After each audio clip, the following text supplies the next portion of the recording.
Saudara-saudaraku sekalian, angin segar insya Allah mendatangi bumi pertiwi Indonesia tercinta. Insya Allah, ya.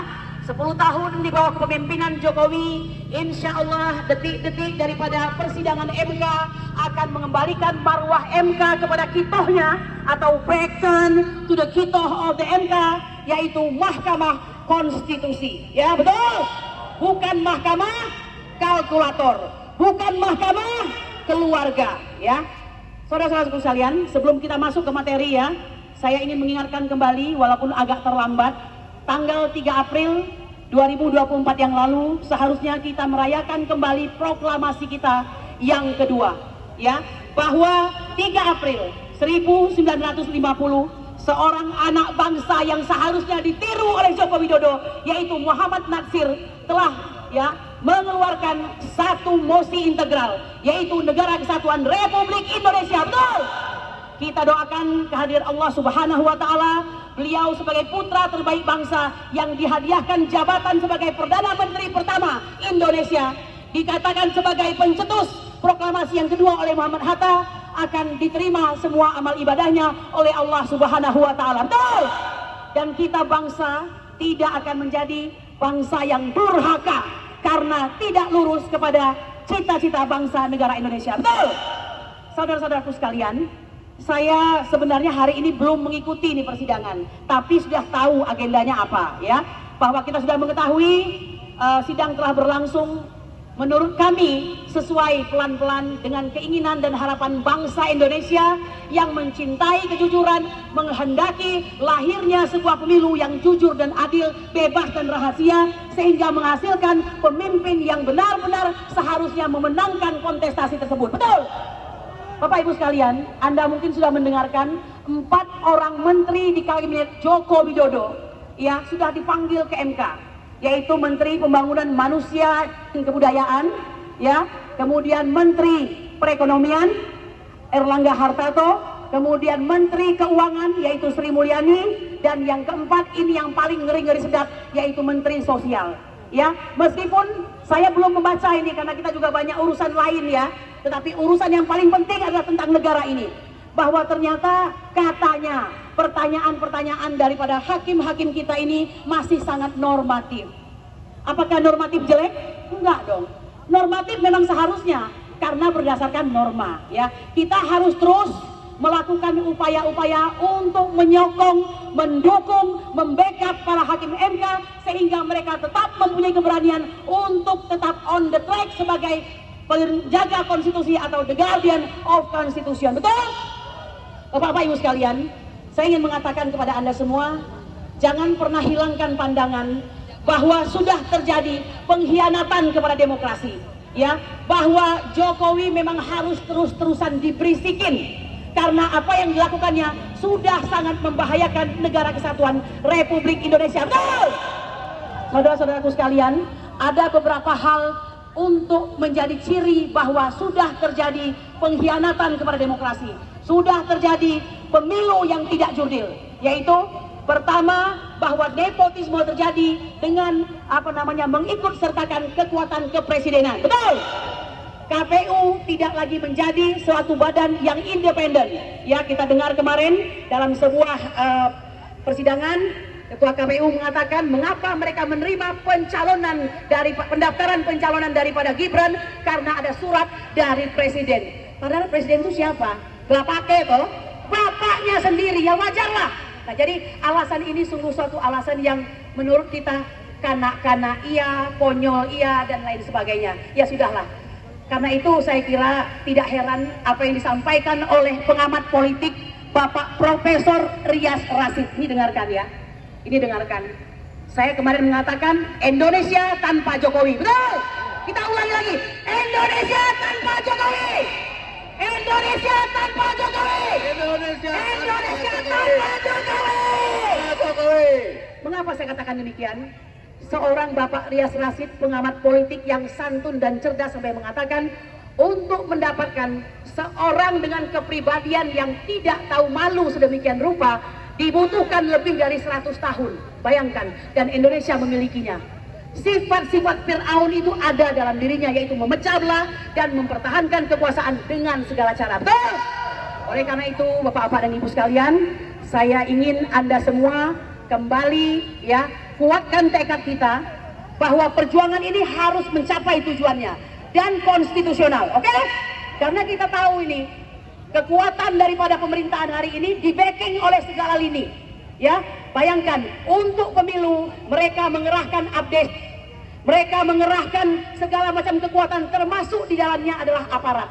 Ya, jangan heran mereka melakukan pelantikan secara massal pejabat daerah yang arahnya adalah untuk mengarahkan kemana arah pemilihan ini.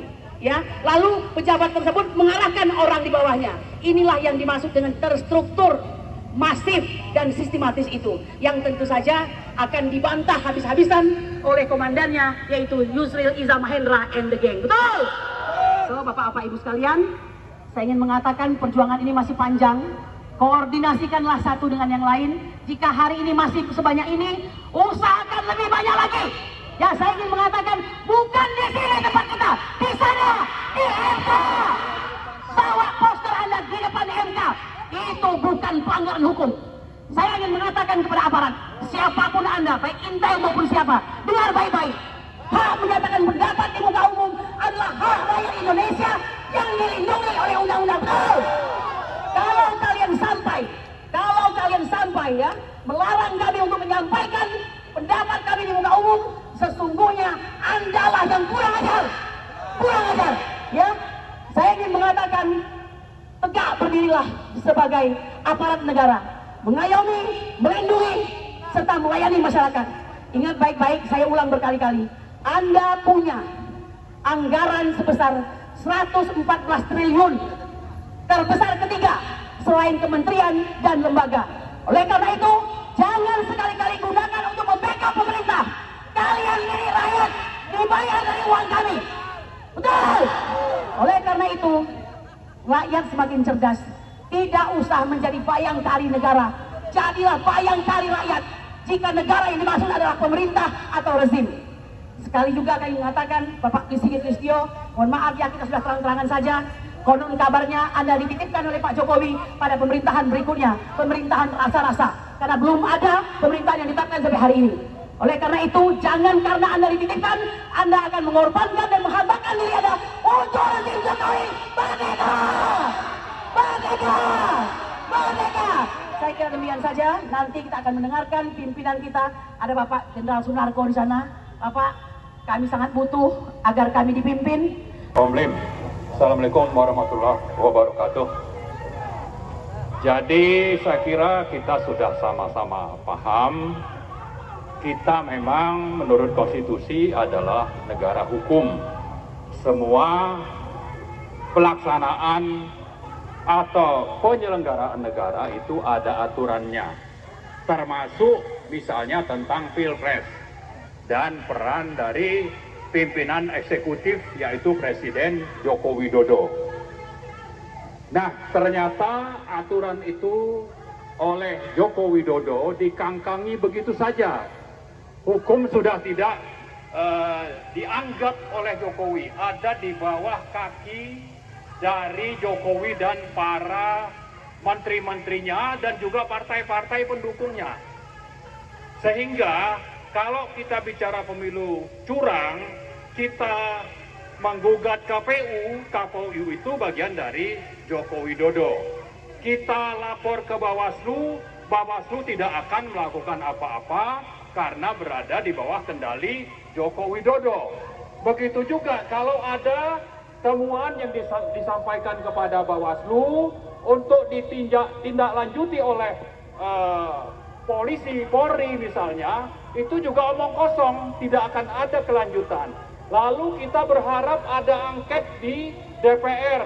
Ternyata DPR, pimpinan-pimpinan partainya, semuanya juga sudah takluk di bawah tekanan penyanderaan oleh Joko Widodo.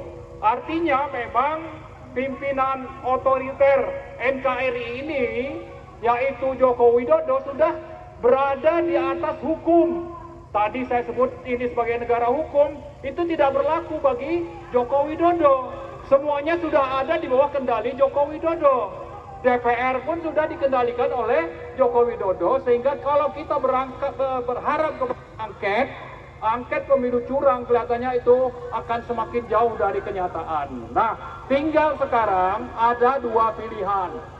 Pertama itu kita meminta supaya MK menggunakan otoritas dan amanat konstitusi yang diemban, yaitu bagaimana hukum konstitusi ditegakkan, bahwa telah terjadi pelanggaran masif ya atau TSM, terstruktur, sistematis dan masif oleh Joko Widodo, itu sudah semakin nyata dari berbagai saksi dan penjelasan yang dilakukan oleh paslon 1 dan 3 dan saksi-saksi ahli yang didatangkan.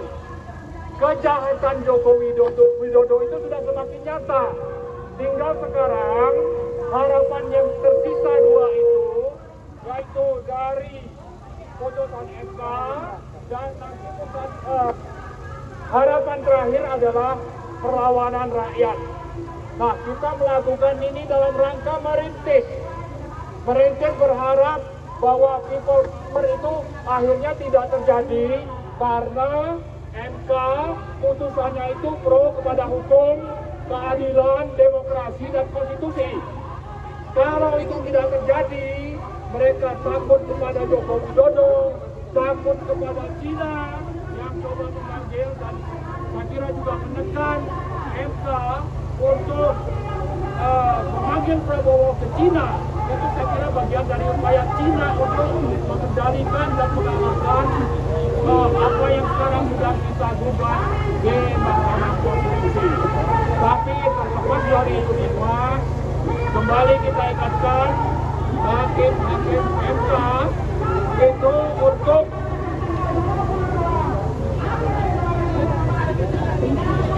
kita riduk, tenang aja, ini bisa. Maka kita meminta hakim MK untuk menggunakan hati nurani, berpegang pada prinsip-prinsip moral dan etika, berpegang pada prinsip-prinsip moral agama, sehingga dengan begitu hakim-hakim MK itu bisa secara independen memutuskan bahwa telah terjadi kecurangan dalam Pilpres 2024 secara TSM, dan karena itu putusan MK salah satu yang kita tuntut adalah mendiskualifikasi yang namanya Prabowo dan Gibran. Diskualifikasi, harus didiskualifikasi, harus dieliminasi, dan untuk itu kita berharap nanti akan ada pemilu atau Pilpres ulang yang tanpa melibatkan paslon 2. Saya kira yang akan kita tuntut kepada hakim-hakim MK untuk independen, tidak takut kepada tekanan-tekanan dari rezim Jokowi, termasuk juga dari Cina. Itu saja yang dapat saya sampaikan. Terima kasih. Assalamualaikum warahmatullahi wabarakatuh. Bapak Rizal Fadilah, guru kita, silakan.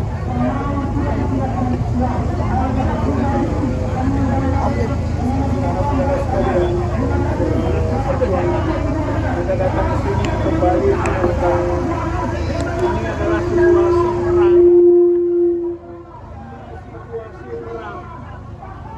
perang antara pembela konstitusi melawan perusak konstitusi, perang melawan pendukung konstitusi melawan pengkhianat konstitusi, dan kita semua berada di sini untuk sama-sama berada dalam barisan pendukung konstitusi, pembela konstitusi, untuk mengalahkan para pengkhianat konstitusi, perusak konstitusi. Saya kira ini inti utama kehadiran kita. Kemudian bahwa Mahkamah Konstitusi harus menjadi bagian terdepan dalam proses pemenangan peperangan membela konstitusi ini. Inilah tuntutan kita, dan pembuktian atas keberhasilan membela konstitusi, Mahkamah Konstitusi adalah mendiskualifikasi pasangan Prabowo Gibran. Karena pasangan Prabowo Gibran adalah produk dari pengkhianatan konstitusi dan kerusakan konstitusi Republik Indonesia. Kalau saja nanti tidak melakukan pendiskualifikasian Prabowo Gibran, kita masih tetap melakukan aksi yang kontinu 3, 5, 19, 22, bahkan nanti tanggal 1 Mei bersama-sama dengan buruh kita akan melakukan aksi besar-besaran. My Day Revolution, itu tagline-nya. Buruh itu akan berjuang nanti tanggal 1 adalah My Day Revolution. Berarti kita semua berada di barisan itu untuk melakukan perubahan yang mendasar dari negeri ini karena telah diinjak-injak hak-hak asasi rakyat, telah diinjak demokrasi, kedaulatan rakyat oleh rezim Jokowi. Turunkan Jokowi, adili Jokowi, penjarakan Jokowi dan keluarganya. Karena dinasti nepotisme adalah kejahatan politik yang besar. Dan Jokowi sudah merasa pede untuk mampu membangun politik dinasti atau nepotisme. Lawan, hancurkan Jokowi dan keluarganya. Karena itu adalah pelanggaran hukum dan perusakan, pengkhianatan demokrasi, pengkhianatan konstitusi. Insya Allah kita akan menang. Bapak-bapak, saudara-saudara sekalian. Dan kezaliman akan kita kalahkan. Assalamualaikum warahmatullahi wabarakatuh. Baik, kita kembali ke panggung utama dulu ya. Di stop dulu, nanti dilanjutkan stopnya. Yang datang menyerang dan terengah-engah menunjukkan keseriusannya. Wal adiyati dobha, wal muriyati kodha, dari kakinya memercik api. Wal muriyati kodha, wal mugirati subha, menyerangnya pada waktu subuh.